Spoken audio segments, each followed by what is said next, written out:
In the current day and age, if you go looking for post-apocalyptic media, it won't take you long to be pointed to the Fallout universe. The games are widely regarded as a massive success and have held the attention of gamers for decades, and likely will continue to be an influential series for years to come. Today I want to go back to the start, back when the bombs fell on the original Fallout, to see where this behemoth in modern gaming laid down its humble roots nearly 3 decades ago.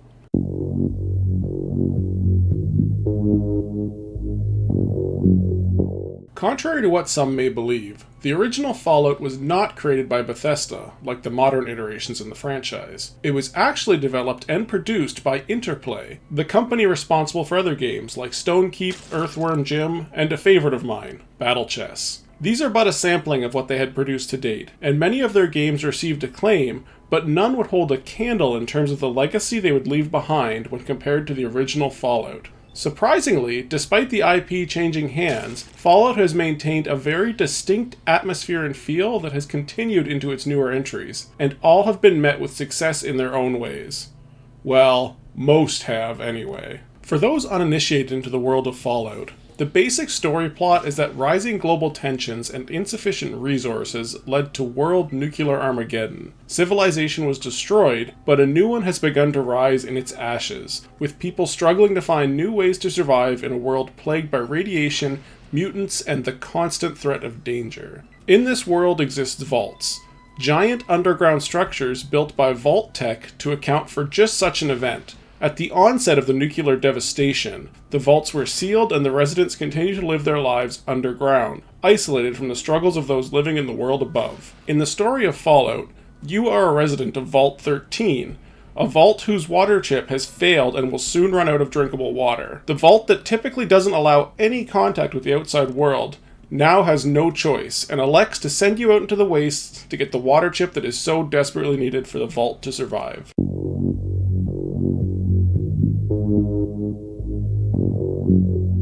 Fallout operates in an isometric viewpoint, with a distinct game style reminiscent of that found later in the Baldur's Gate franchise. There is a lot of depth in Fallout for your character creation, using the special system like in the current titles. You could build a character you like ranging from sneaky silent types, to gunslinging cowboys, to a living tank juggernaut, or really anything in between. Whatever you choose, there will be perks and traits to make the experience fit your playstyle.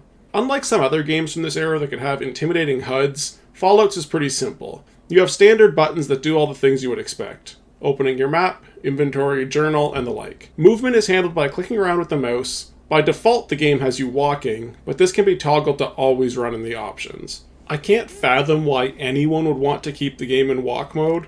It is painfully slow, and there is no downside to running that I'm aware of. The game doesn't have a stamina system, at least not for running. Combat is handled in a turn-based fashion. You get action points each turn, and anything you do costs points, from shooting guns, swinging melee weapons, opening your inventory, or moving. Once your action points are expended, your enemies get a chance to use theirs. You also have the earliest iteration of VATS that you can use here.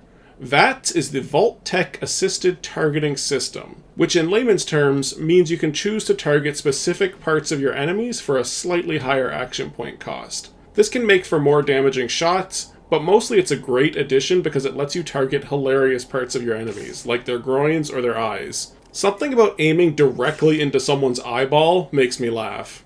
Can't explain it. The combat in Fallout is pretty simplistic, but can be exploited to your advantage once you master things like line of sight and range limits of enemies. The difficulty curve is alright, but tends to get easy late game, which is honestly a problem with a lot of RPGs. It's tough to balance that feeling of getting more powerful over time, while simultaneously not completely trivializing most combat encounters. Outside the combat in the game, there's an RPG standard dialogue system. You can chat with most NPCs in the game, with some of the more important ones getting nice animated portraits. You have speech skills that can influence how people in the game world react to you, and how willing they are to believe your nonsense. Unlike later entries in the game, there's no indication what text prompts are actually skill checks, but you can rest assured that not leveling speech makes people treat you far worse. I played an intelligent character for my build, but I believe the Overseer actually speaks down to you if you have a low enough intelligence. It's a nice touch.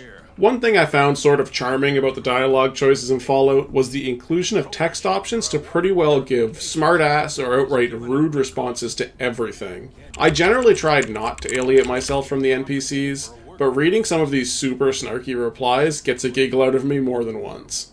Exploration in Fallout is handled using the interactive world map. You can explore on your own, or be given waypoints to locations throughout dialogue or holotape entries. There's no fast travel here, and you're often stopped by random events en route to your destination. These events vary from being ambushed by enemies, finding traveling merchants, or finding wild and wacky things like crashed alien spacecraft or giant dinosaur tracks. Overall, I enjoyed the travel, but it does get stale late game when you're moving back and forth between locations and have expended all the random encounters.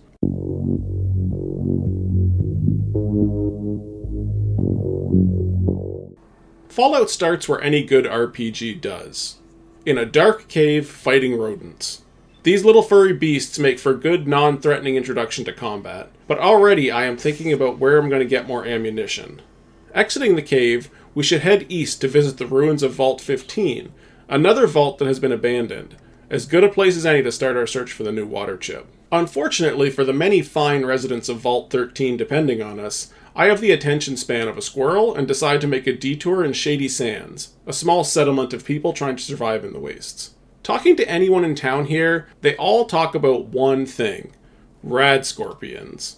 Apparently having a nest of 15-foot-long scorpions next to your community is a bad thing. I want to help, but could use a bit of backup.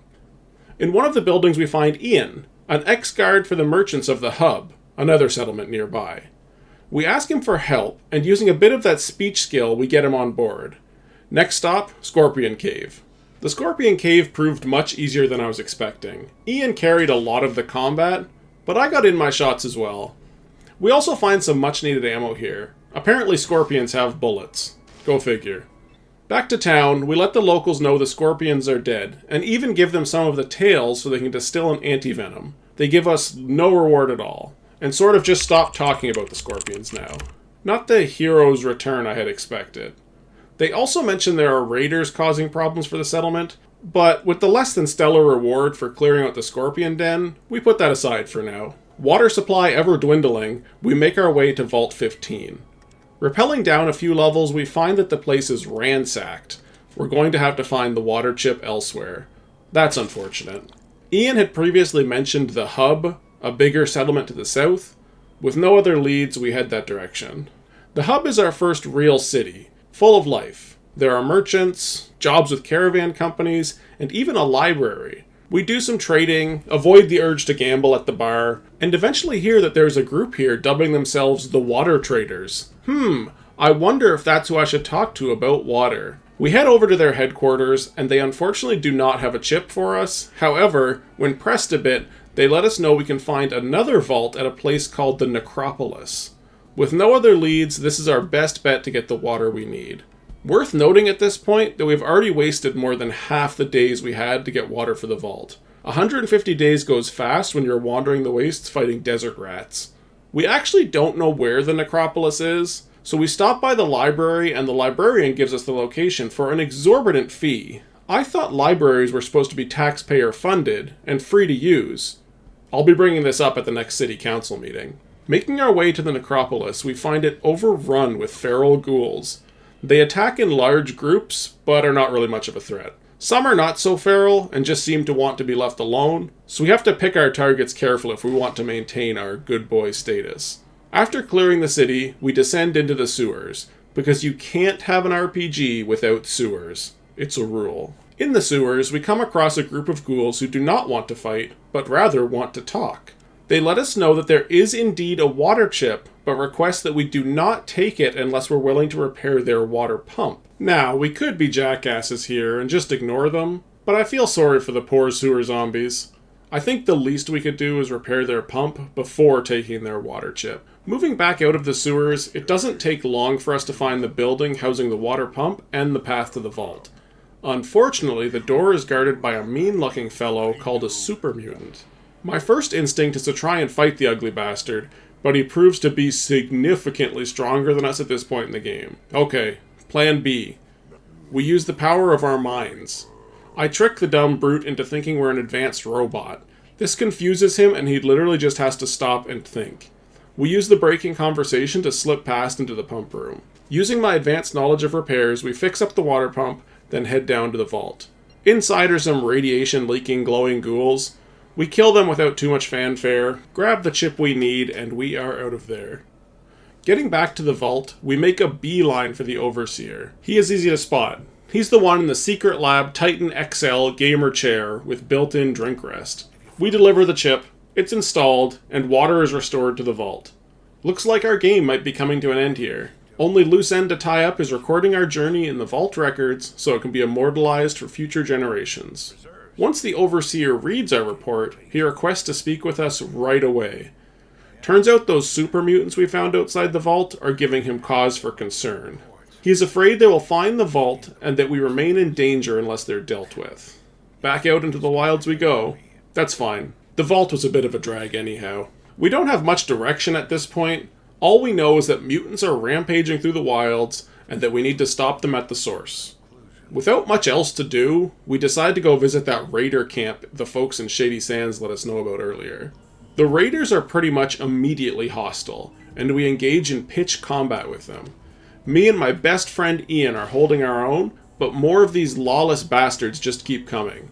Just when I think it's all over, Ian, being the absolute Chad that he is, runs away and takes most of the raiders with him, giving me the breathing room to pick off the stragglers and get healed up. Unfortunately, Ian's good luck in dodging attacks runs out, and he's laid to rest on the desert sands. Truly devastating. We avenge our fallen companion, killing the remaining raiders and even freeing their slaves. Ian's sacrifice won't be forgotten, but we have a mission to complete, so we move on.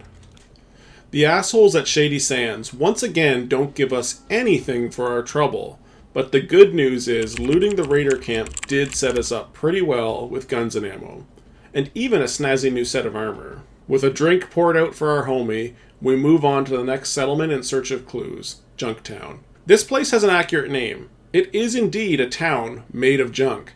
Now, there are some faction rivalries going on here. Faction rivalries I didn't care the least about, so I won't even attempt to explain what's going on, because I myself have no idea.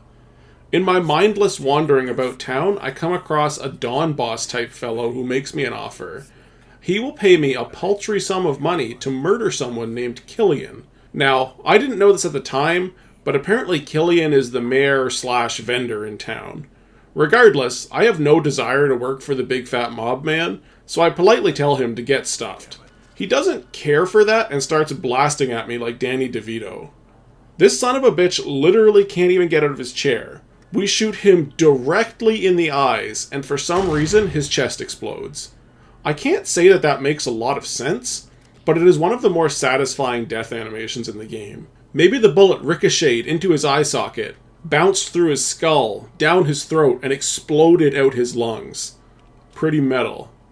Anyway, killing this guy apparently was not looked kindly upon by the authorities of Junktown. They're happy he's dead, but are mad because I killed him with no evidence. I mean, I guess him randomly blasting me doesn't count for anything. They tell me to leave Junktown and never come back. Fine by me. This place was a real dump. Oh, also a random dog has now begun following us, so I'll chalk this up as a win. Continuing to wander the endless wasteland, we come across the Brotherhood of Steel, everyone's favorite xenophobes. They say we can join, but only if we can complete their suicide mission into the Glow, a heavily irradiated crater connected to an old vault.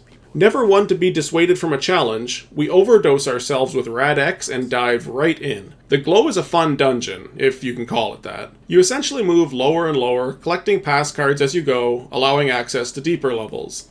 The goal here is to restore power to the vault so we can reach the deepest levels. There are all sorts of deactivated robots here, which I foolishly disregard.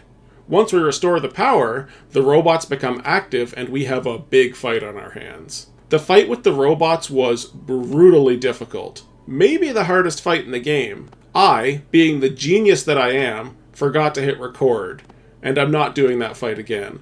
So I'll play my artist's rendition while I talk about the final part of the Glow. Once we do reach the final level of the Glow, we find lots of good loot, including some combat armor we'll replace before we can really use it, and some of our first energy weapons. We also get some lore dump here. The super mutants are not a random creation by the radiation. They are created using the FEV, or Forced Evolutionary Virus. The mutants are also completely sterile, and the only way they can procreate is by using the virus on non-radiated humans.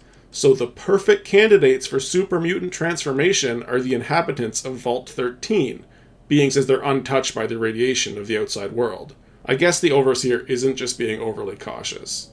With the depths of the glow fully plumbed, we return to the Brotherhood and are dubbed Initiate. We wander the Brotherhood bunker for a bit. They do all sorts of lore dumping on us, but there is really only one thing we came here for: power armor. Doing some digging around, we find a broken set, and an engineer who's even willing to give it to us, but there's a piece missing. There are two ways to get the missing piece presented to us. First is to get a paladin to give it to us, but speaking to him, he's sort of an asshat, so we move on to option 2. The piece can be acquired from the storeman of the Brotherhood, but only with a requisition. We don't have a requisition, but what we do have is a very high speech skill. Lying through our teeth, we manage to get the piece we need, repair the armor, and finally look like the guy on the cover art. Between this and the energy weapons, we're starting to become the soldier of tomorrow. Having taken what we want through subversion and lies, we decide to move on from the Brotherhood. Next stop is the last settlement in the game, the Boneyard. I'm not really going to talk about this settlement. It exists, and it has struggles, just like the other settlements, but ultimately has nothing to do with the main quest. We do eradicate a Deathclaw nest here, so that's sort of cool. I also accidentally shot my dog with an alien pistol. Whoops.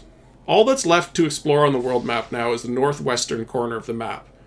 Moving up there, we find the Mariposa military base. There's an intimidating contingent of super mutants out front. However, as we've become a full-on Terminator at this point, they prove very little effort to overwhelm. We also pick up a Gatling laser here, making our ascension to the God of Murder complete. Moving on into the base, we continue our shock and awe tactics to overwhelm the defenses. On the lowest level, we find the Lieutenant, leader of the super mutants on this base.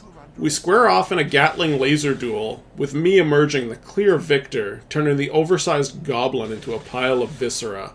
With his death, we take over the command center, set the self-destruct, and get the hell out. This isn't quite the end, though. There was someone instructing these mutants, some unseen master we have yet to come across. Moving just south of the Boneyard is a ruined cathedral we've yet to explore. Talking to its inhabitants, it's clear that they are insane, and they worship someone called the Master. We are told by a young initiate to speak to their leader, Morpheus, if we need more information. We find the man himself, and once more using our silver tongue, talk our way into a personal meeting with the Master. We are rather abruptly transported to the lowest levels of the church, and find ourselves face to face with the abomination that is the Master. He believes heavy mutation is the only way forward for the human race, and that mutants shall rule while humans are forced to die out as a species. Now, in true Fallout fashion, you can convince the final boss that his plan is flawed, and that he should just give up and destroy himself. But that seemed like an anticlimax to me. So we decide to fight this chewing gum looking son of a bitch. He's an interesting fight. His horribly mutated form has joined with the Overseer defense station. He does have twin miniguns, and does get some reinforcements from his mutant buddies, but we prove the stronger and turn him into Campbell's tomato soup. Upon his death, a self-destruct is initiated in the facility, and we effect a quick escape. Mutant hordes on our tail. With our escape, we see a final cutscene of the church self-destructing, the vault safe at last. After this, we get a slideshow-style cutscene explaining how things ended up for all the communities we touched on our playthrough. The remaining mutants flee the wasteland. Apparently the hub is destroyed by the mutants in their passing, but the small outpost of Shady Sands goes on to found the New California Republic. Good thing we wiped out those rad scorpions for them. After this cutscene ends, we get one final conversation with the Overseer. He is overjoyed that we ended the mutant threat, but has some bad news to deliver.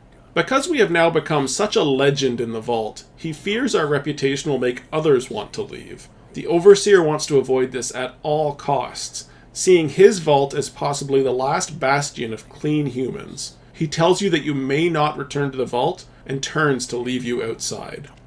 We then shoot him in the back and turn him into a pile of bloody gore. No, really, that happens. The game ends with you mercilessly murdering the Overseer. Now, I did feel this seemed sort of odd, given that I mostly played as a good character, and this seemed distinctly evil, so I looked it up. Apparently, because I took the Bloody Mess trait at the start of the game, a trait that makes all death animations more violent, I am destined to shoot the Overseer in the ending cinematic. Sort of a weird choice from a design perspective, but to be honest, the Overseer was kind of a prick.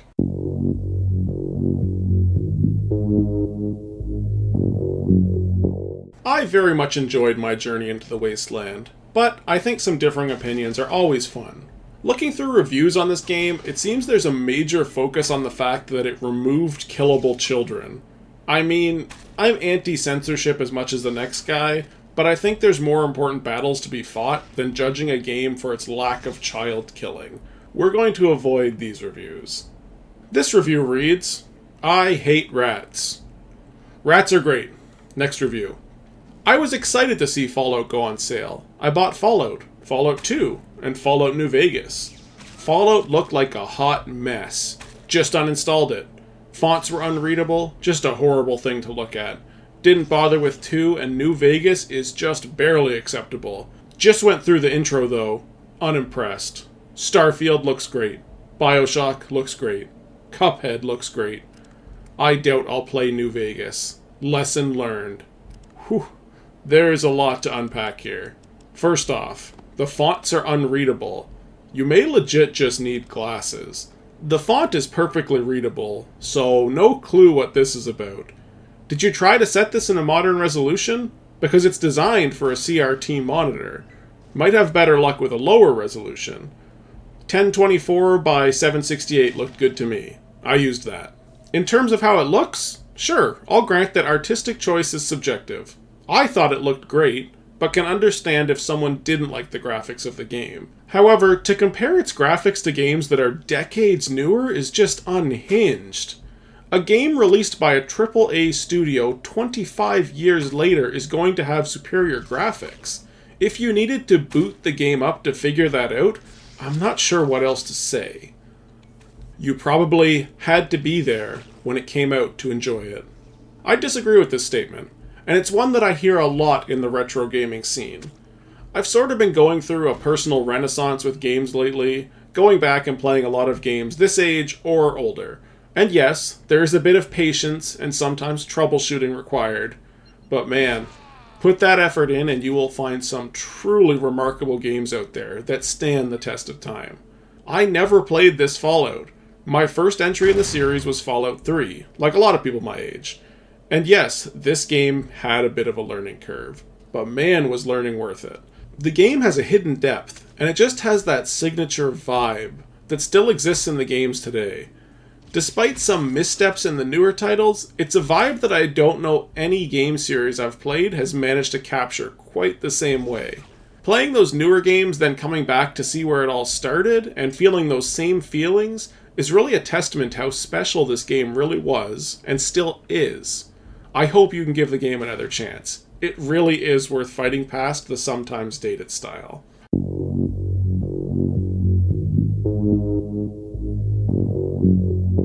Prior to playing this title, I was always the person who fell into the camp that Fallout is better in the first-person perspective, and that moving to 3D was inevitable. And while the move to 3D part probably does ring true, after having played this game, I can now more than ever understand the purists who lamented the game's move into the 3D space. This game was an absolute delight from start to finish. I probably took about 12 to 13 hours on my playthrough, and that time absolutely flashed by. There was probably an hour at the start where I was learning how everything worked, and then I was in it. I was hooked. The atmosphere is enthralling, both as a standalone and as a picture into the start of a now legendary series. The gameplay was simple enough to pick up and play with little preamble, but with a hidden depth to encourage experimentation and left me craving fresh playthroughs with new builds and choices. Hell, a part of me would love to try a genocide route on this game. See if we can't solve the Wasteland's problems with pure, unadulterated violence. If I had to disparage the game in any way, I would say that it felt short. But again, this is really because I was so engrossed from the start. 12 hours is short for an RPG, but there is an opportunity to replay the game for diehard fans who want more. And always the sequels to scratch that itch as well. The game is currently about $10 on GOG. If you have any investment into the world of Fallout and want to experience a great game that will leave you eager for more, do yourself a favor and pick this up. The Wastelands aren't the same without you. See you in the next video.